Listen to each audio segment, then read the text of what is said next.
Welcome back, everyone, to the Why and the Buy podcast. This is Christie Walters, and I am here with my friend, Jeff Bajorek. What's up, Jeff? Christie, we're Yeah, back. It's like we never left, but we're back. We're kind of still in the studio. 2 episodes in one day. You know, we've split episodes up into two before, but it is rare that we record two in one day. So it's kind of cool to do this kind of rapid fire. And we're getting damn good at this, aren't we? if we do say so ourselves. That sounds That's like right. Did that sound like swagger? Was that like swagger? Swagger. I love it.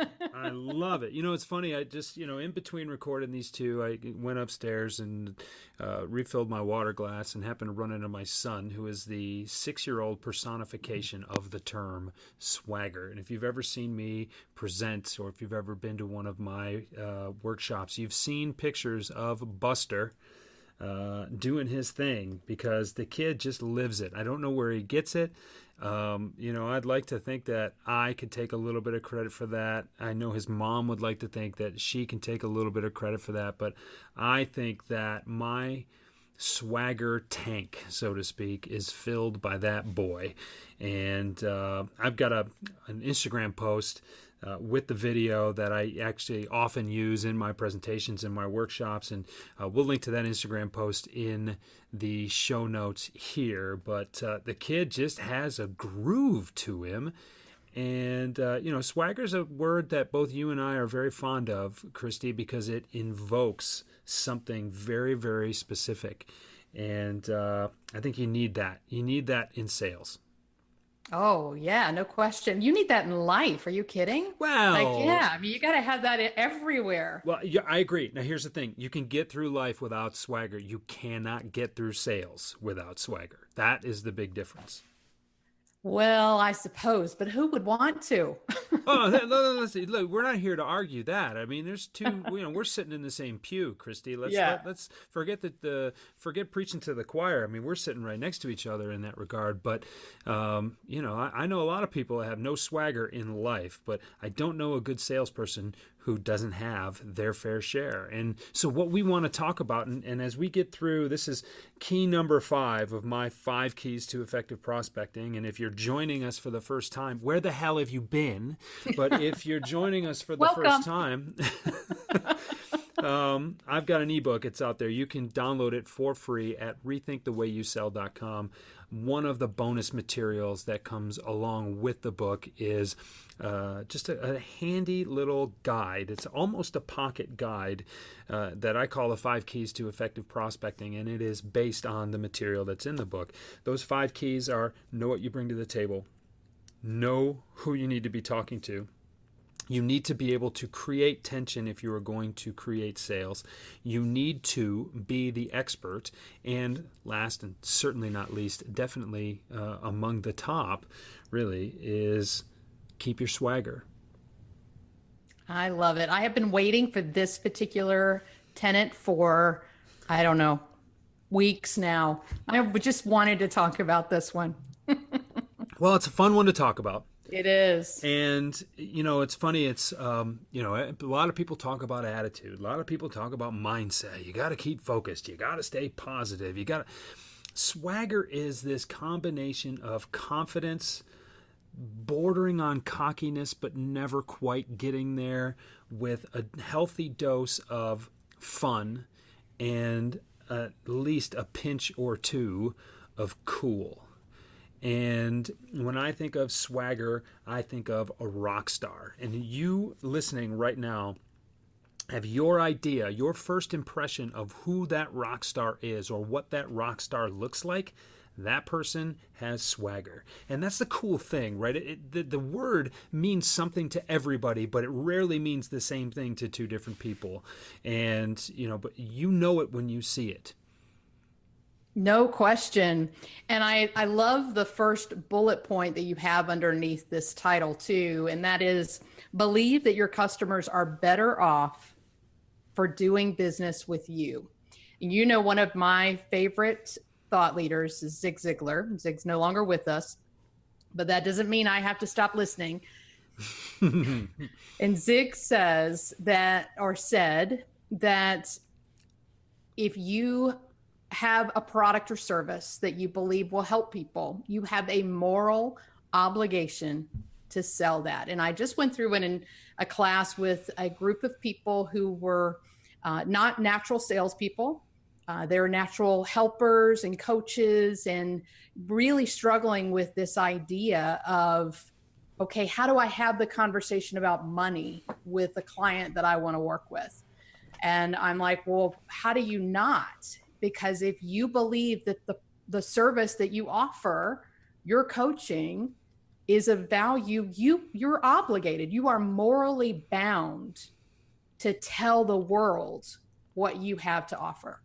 And, the morally bound thing is, I mean, that's a heavy concept. Yeah. I think that should help make the idea of belief a little more ingrained in people. When you think about that heavy, wow, I'm morally obligated. Okay. Yeah. Well, if you're morally obligated, then that should give you a sense of purpose. And when you have that sense of purpose that goes along with that belief, you cannot be stopped, right? Mm-hmm. And the thing is, and it's I shake my head sometimes, because there are a lot of people out there, and you'll see the meme out there. It'll say that when the prospect says no, it only means not yet. And okay, we got to be careful with that, because sometimes you're just blind to the fact that what you have isn't for that person, right? This gets back to, know what you bring to the table and know who you should be talking to. And if those two first boxes aren't checked off, then no will continue to mean no until restraining orders are filed, okay?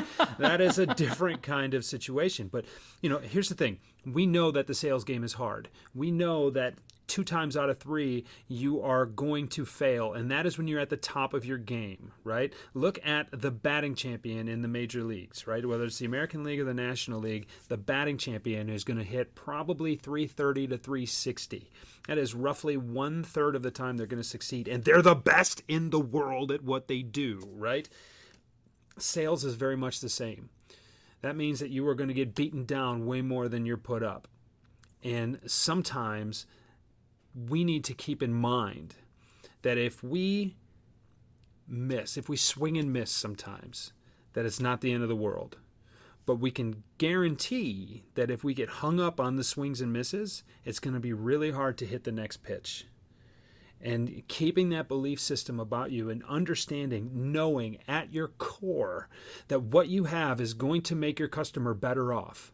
That when you can go back to step 4 here and being the expert and showing them what becomes possible by working with you, it is then their decision to either see it or not.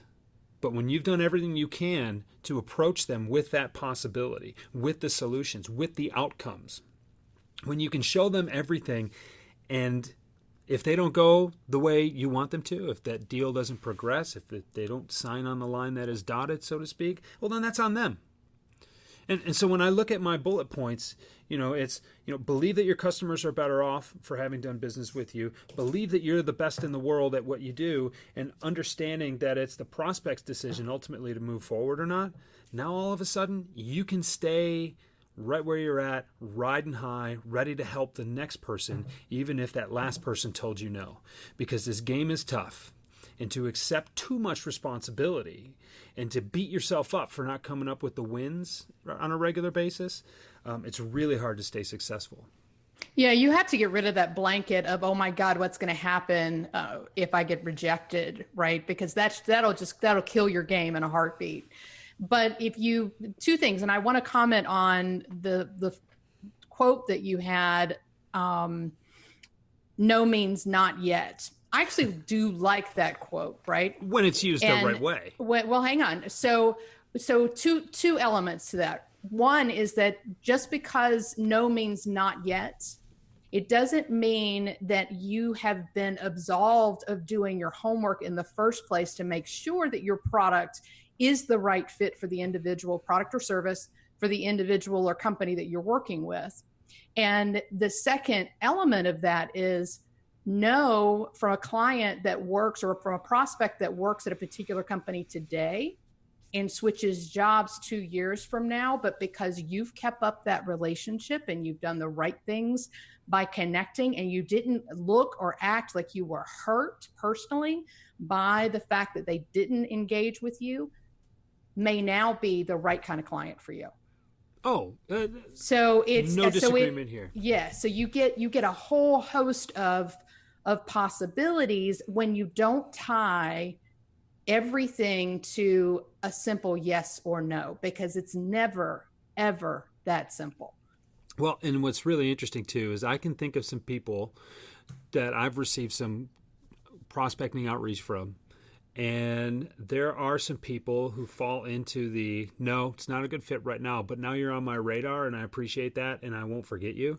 And I know some And other I'll people remember somebody when somebody says, "Hey, I'm looking Yeah. for X." Yeah. Yeah, and there are some people where it's like, dude, you just don't get it. I don't know how to block you from emailing me just yet because, I'm not totally writing you off right now. But let's just say your first several attempts have not been fruitful and won't be. And no means no, because I, one, don't like what you're offering me. Two, I don't like the way you're offering it. And, three, your overall approach to it is just not what I want to see. Yeah. And, So you throw up the wall. Yeah, yeah. And so, in either situation, no is not yet with one, and no absolutely means no with the other. And you really have to have an awareness about where you are. And, it's okay. You hear it all the time.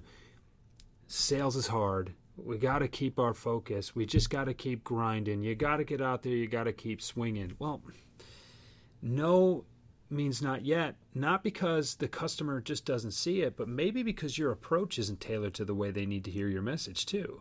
There is a certain amount of personal responsibility that you need to take from no. And I'm not saying ignore it, but what I mean is if you say that if you're out there trying your best to communicate value and you're taking a slightly different approach every time, and every interaction, whether it's yes or no, teaches you something about the way you're approaching this with that prospect,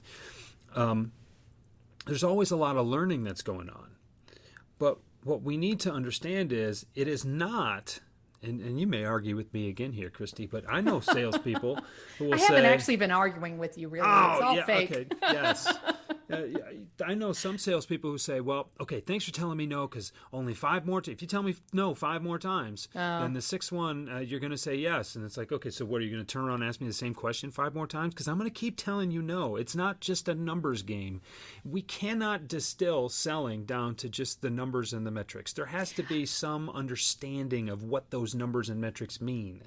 Yeah, and I love that you brought that up too, because one of the things that was kind of swirling around in my head as you were talking through that is that keeping your swagger doesn't necessarily apply in an email marketing, social selling only. I'm never going to pick up the phone. I'm never going to go see you type world. Mm-hmm. You're keeping your swagger is about genuinely connecting with people and understanding the value that you bring to the table. You've already gone through these first 4 tenets of effective prospecting.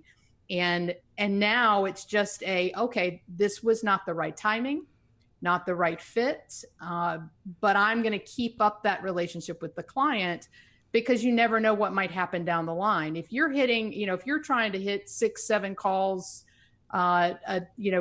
each prospect before you'll just throw them in the trash pile, then chances are you're just not going to see the kind of response that you're looking for that's going to help you keep your swagger, because you do need success begets success. And I'm the first one to admit that when I get a contract, I'm almost guaranteed to get 2 or 3 right behind it. Yeah. Because I just exude confidence. And the same thing happens when I'm rejected. There's a lull in my confidence level that I have to really work to bring it back up. I have to work to keep that swagger. Well, and I refer to swagger as exponential belief.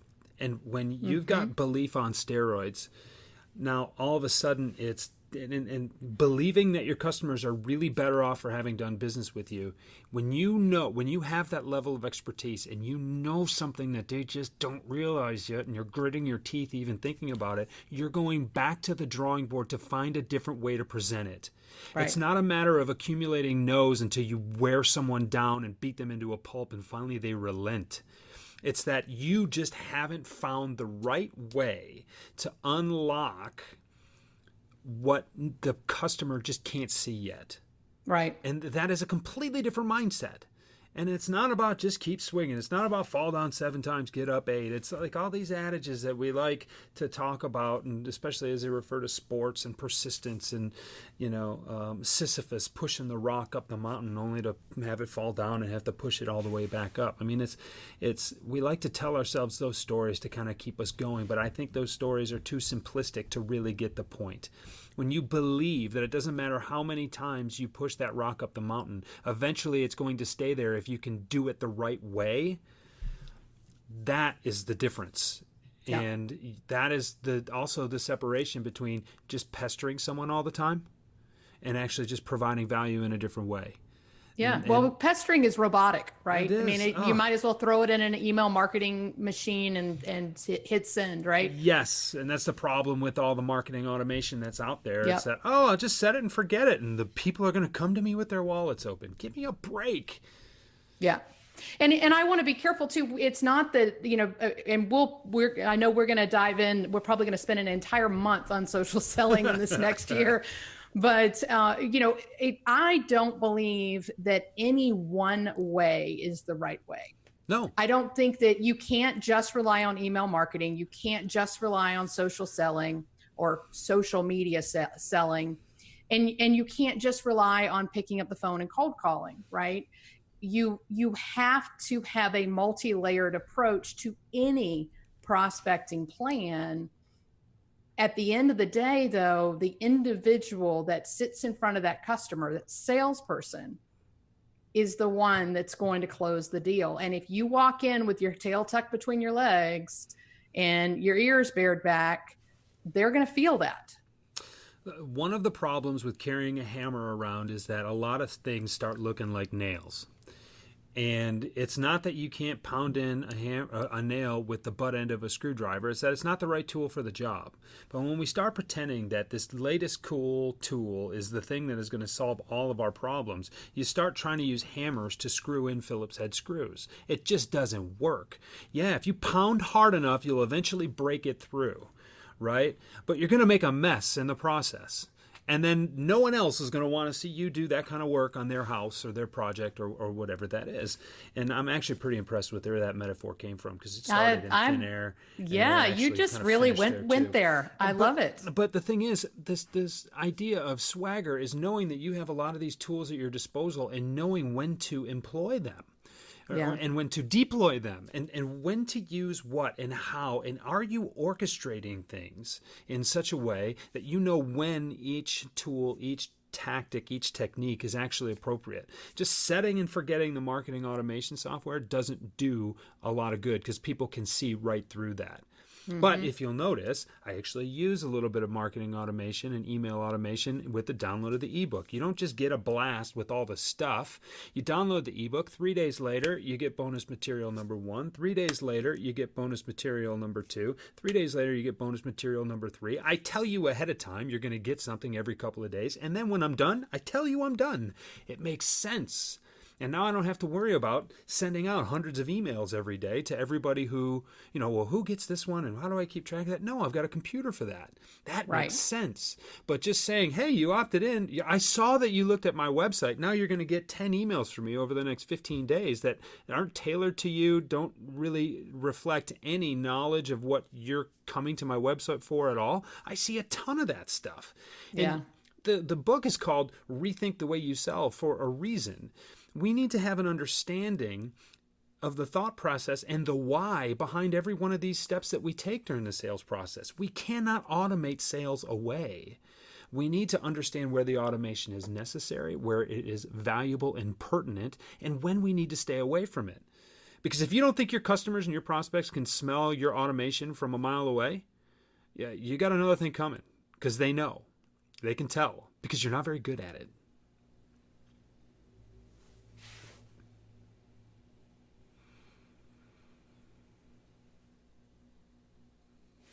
Is not the only thing.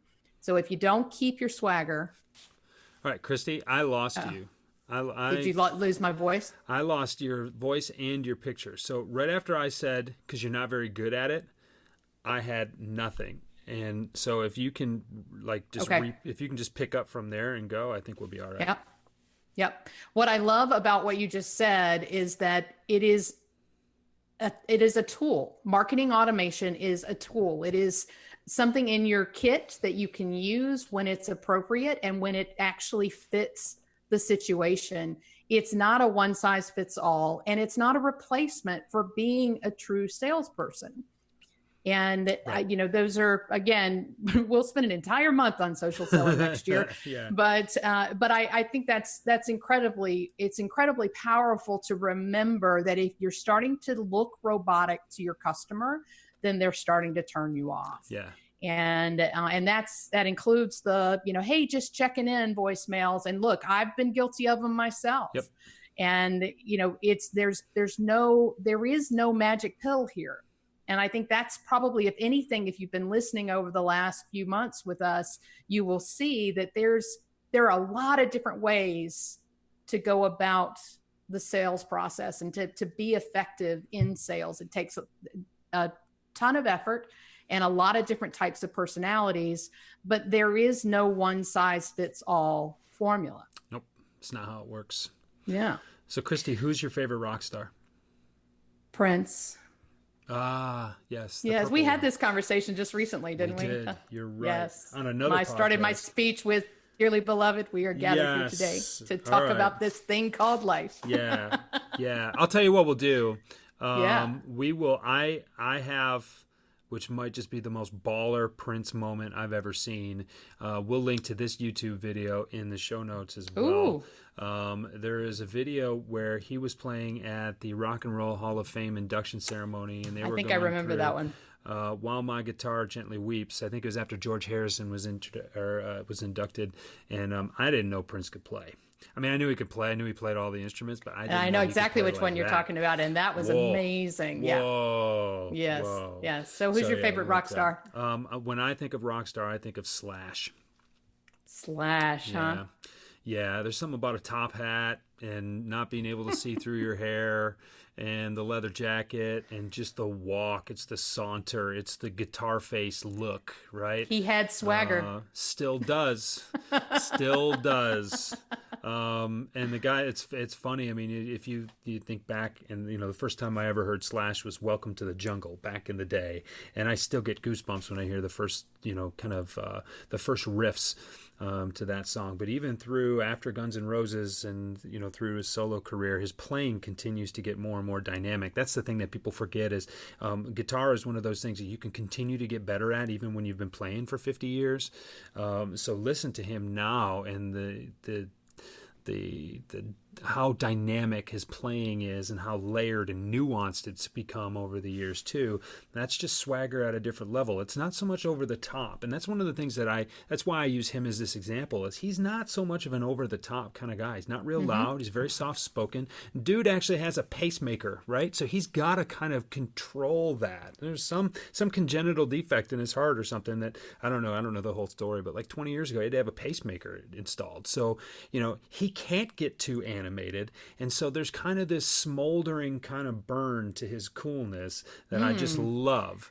And smoldering burn to your coolness. That's it. Yeah. So that's my guy. But what about you at home? I want you to contact us at thewhyandthebuy@gmail.com. I want you to tweet us at thewhyandthebuy. I want to know who your favorite rock star is, and I want to know what about them makes you think of the word swagger. And swagger is, I'm sure there are a bunch of hashtags already out there about it, but swagger is something that I'm going to kind of take ownership of over the next several months here and start to roll that out a little bit. I think you're going to see some of those topics trending, at least in my social media presence in the coming months, because I just think it's the key to being great versus being average. I think there's a 5% difference between mediocrity and superstardom, and at least 3 of those 5% have to do with swagger. Yeah. And I love the fact that you actually clarify that this is not about being over the top. It's not about being the loudest, proudest one in the room. It's about walking tall, showing up, and doing it consistently. Yeah. Yeah. And being able to sustain that, because this game's hard. Yeah, this game's hard. Absolutely. All right, Jeff. So we just finished up all 5 of the keys to effective prospecting. So why don't you take us through it? Well, and actually there's something I want to touch on really quickly that I'll get to it at the end. Okay. But, the 5 keys: know what you bring to the table. Know who you should be talking to. So know what you provide and know who your best prospects are. Those are pretty important. You need to create tension. Key number 3 is create tension. If you can't create tension, you're going to have a hard time creating sales. Number 4 is be the expert. And number 5 is keep your swagger. And one of the things that we just barely touched on, it was mentioned but not really discussed, and I don't want to carry it out too far here, but is know that you're the best in the world at what you do. And that actually gets into another one of the bonus materials from the ebook. Download it at rethinkthewayyouSell.com and it'll come right to your inbox. But it's this idea that you're the best at what you do. Ownership of your process, the way you do things, your personal touch. You can be listening to this podcast in a bullpen at your job right now, and you can look to the left of you, look to the right to you, okay? And those people are doing the same thing you're doing it, but you know what? You do it the way you do it. They do it the way they do it. And a key element of swagger, can't do it without this, is knowing that what you bring to the table makes a difference. And I believe that you should tell yourself every day that you're the best in the world at what you do, and the scary part is that you're only half as good as you're going to be. And if you can say that to yourself over and over and over again, you're going to start to believe it. And when you start to believe it, you start to act a lot more like Slash and a lot less like Axl Rose, if we're being serious. Okay, any apologies if that's anybody's favorite rock star, but that guy kind of tore the band apart, and, you know, Slash is Slash. So. Excellent. I love it. Thank you so much, Jeff, for letting us get a peek into your ebook, which I know has been a journey for you over the last year or two. And I hope everyone will go out to Rethink the Way You Sell. We'll certainly put links to it in the show notes. And Jeff, when you understand your whys, your hows and your whats get a whole lot better. Yeah, they do. All right. Thank you. Thank you for joining us, everyone. And with that, we are out. See you next week. See ya.